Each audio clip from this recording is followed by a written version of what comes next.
Now, the rest of the story. Impromptu video. Not sure where I'm going to put this one, if it's a standalone video or at the end of the last one, but I made it down to the valley. To be quite honest, I've been taking more of a standoffish approach to this place. More along the lines of I'm not down here once or twice a week. Pretty much just been letting this place do what it wants to do. And I've probably had the best growing conditions I could really ask for down here. I'm in the lower bottom. I know you're looking into the sun, but right along that tree line, if you go back to reclaiming the bottom, or reclaiming bottom ground, that all had that standing grass in it that I was cutting. A little bit of weeds in it. It's still kind of thin because of the fact that it was literally just hardpan, bare dirt. And even the low spot up there that had enough of a dip in it that it was basically just a little pond is actually greened up enough where I'm gonna probably cut it. And that's really why I'm down here. This was an exploratory mission to see how this has really been making out. The rest of the farm, I mean, there's part of the neighbor's place. That's just by design of the grasses that are on it. I'm gonna go look at it to see if I want to bother cutting it, because it might just be a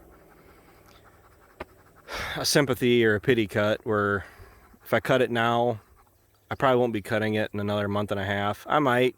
You never know what it'll do.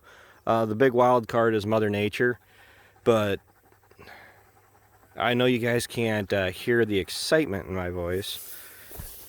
But this stuff, albeit not entirely as heavy as first cut was. I mean, because first cut, it was, you know, about eye level, but it was all headed out and everything.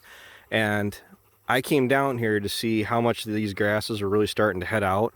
And I don't know if, depending on the background, but it is just now starting to throw heads. And today is July 27th. So here's my logic. Okay. I mean, hopefully you don't have a headache by the time I'm done. But what I'm going to be doing is I'm going to cut this. They're calling for a chance of rain this morning, tonight, tomorrow night, maybe Thursday. Today is Tuesday. Looking at making this on Friday. Cutting it on Friday.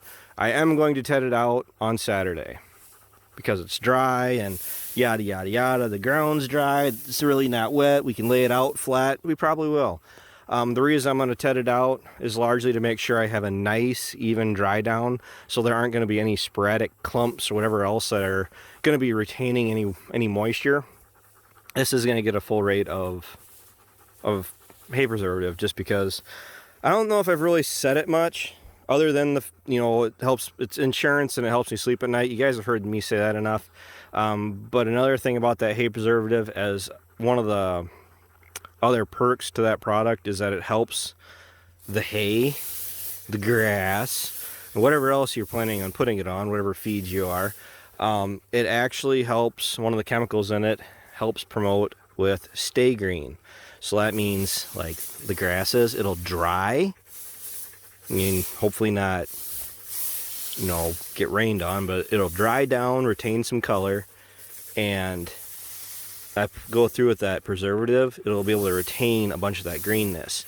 Now, is green, I mean, it's going to be drier than this, of course, but does that mean that it's going to burn? Not necessarily. I'm definitely going to let it lay to where it can do its thing, but greenness will cure, water will burn. And if it gets rained on, or if it's got a lot of dew on it, which that won't be the case when I bale it, I guarantee you. I'm actually looking, I'm super impressed. I'm very happy with how this all worked out. It's bottom ground. Yes, the Mississippi River is 2 miles that way, and I'll never put row crops down here, ever. Not even on the rest of the farm, because I just, no, deer, and I have a real aversion to seeing row crops flooded out with water above the tassels. Just not going to see it, not going to do it. But this ground is perpetually wet. Even though it is a dry year, we're not going to say it's a drought year, but it's a drier year. And if this is how this bottom and the rest of our row crops look, I'll take this year, years like this, for the next 30 years, 50 years, easily. There's enough moisture down here that the actual water level, or the water table, really isn't that far below my feet. I'd say maybe 2 feet at the very most, and this is a very, very, very established stand of grass, of feed, however you want to say it. The roots will be there. It'll be able to get the moisture to hopefully, I hate swearing, but saying that I'm being cautiously optimistic would actually be downplaying this quite a bit, as opposed to what my intentions are really looking forward to here, or going forward. But it's not quite the 1st of April. It will be by the time we get it made, get it hauled off, and I am going to be putting liquid fertilizer, 32, on, at the very least, the bottom. I'm not sure if I'm going to do the field because the field is dry. That field that you guys saw me make. Quite honestly, I might not be making much of another cut off the field or even the neighbor's place if I make it again. I think the big payoff down here is going to be putting a little bit more money towards a 3rd cutting on the bottom. I'm going to spray it, put the liquid down. Now I'm going to come back, and somebody got tired of running. Radiate. I've talked to a lot of people locally. I have yet to find anybody that hates it, anybody that doubts it, anybody that says it's a waste of money. Everybody I've talked to says they will not quit using it. So I'm leaning on, even if bugs aren't an issue down here, I mean, grasshoppers are still an issue that way. But I came through and sprayed Radiate, and bugs, weeks ago now, 3 weeks, maybe more. And I haven't really been down across the bottom since. I've looked at it from afar, but as far as actually coming down here and walking through it, the stuff is thick. It might not be very tall, but it's heavy. There's a lot of material there, and I'm thinking if I get this stuff made, I'll come back in 2 weeks after I do fertilizer. And if I don't need to spray for bugs, I'll probably end up spraying Radiate and probably a weed killer, because I do have some broadleaves sporadically coming up. And this piece of the field that I'm on right now, looking into the sun, you can't really see where I'm looking, but about half of the lower bottom, depending if it's a wet year, sometimes it's 2/3 of the lower bottom. I've never made this before. I've never drug a disc bind, a mower through this. I'm going to. All this thatch that was here that everyone was telling me I should try to make it back before is fine. It's not fine, but it's fine. I ground it up with reasons I stated in that video before. A lot of it was because I wasn't brave enough to drag a 17. How much did we pay for that mower? Well, let's just say to replace the 735, you're looking at $25,000-$30,000 machine. Across this, when I've never been in it before. Granted, I've done it in different parts of this farm, and just from what I've seen of this part of the field right here, I was not brave enough to drag that machine through it, so I hit it with the mower. And I did find the one log that was already here before I even started cutting, so I got that removed. But I'm going to go through, we're going to rake it, we're going to get a bunch of this crud and stuff out of it. And this is where my cows come into play. I really haven't made any real cow feed quality to my standards, I guess, yet this year. And I'm okay with baling this up, because this I'll try to get a 3rd cut off it too. I promise you that.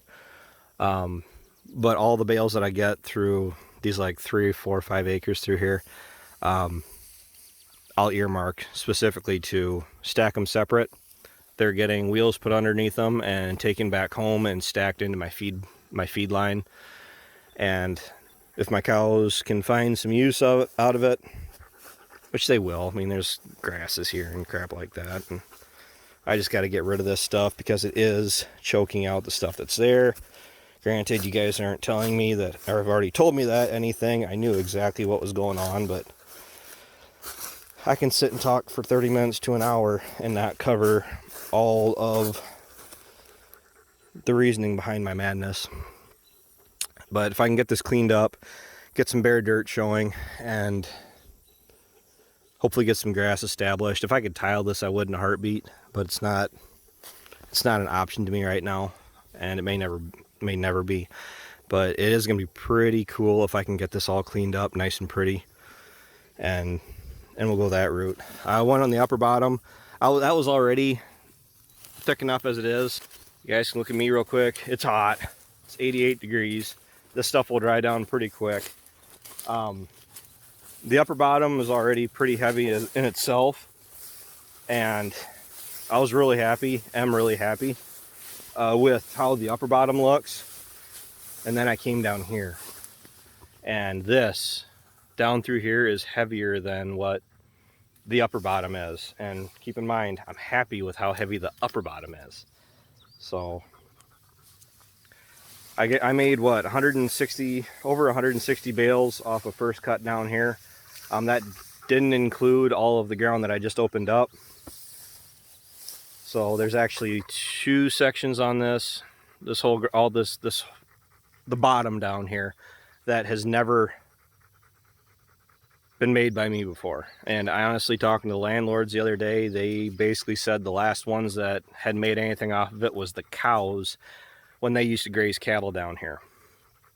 And they haven't done that in years. So I don't know. Pretty proud of myself, believe it or not. Actually looking forward to making hay. So I don't know. I'm probably going to talk a whole lot more about this going forward, as I have been. If you guys don't like me talking about hay, granted it's not as many acres as OLF goes over, but at the same time, different people, different regions, different businesses. This is cow feed, not mulch, and it's only 130 or so acres, but I'm going for peak efficiency off of it because it's all I have to really work with, and the management is huge. I mean, management goes a long way, so I gotta get going because the heat's starting to get to me. But until I cut this stuff, I gotta work with machinery tomorrow now, because coming down here and seeing what this looks like, it changes my plans for the next few days, as opposed to cutting trees and all that kind of fun stuff. So until next time, take care, take it easy, keep in touch. I'll talk to you guys later.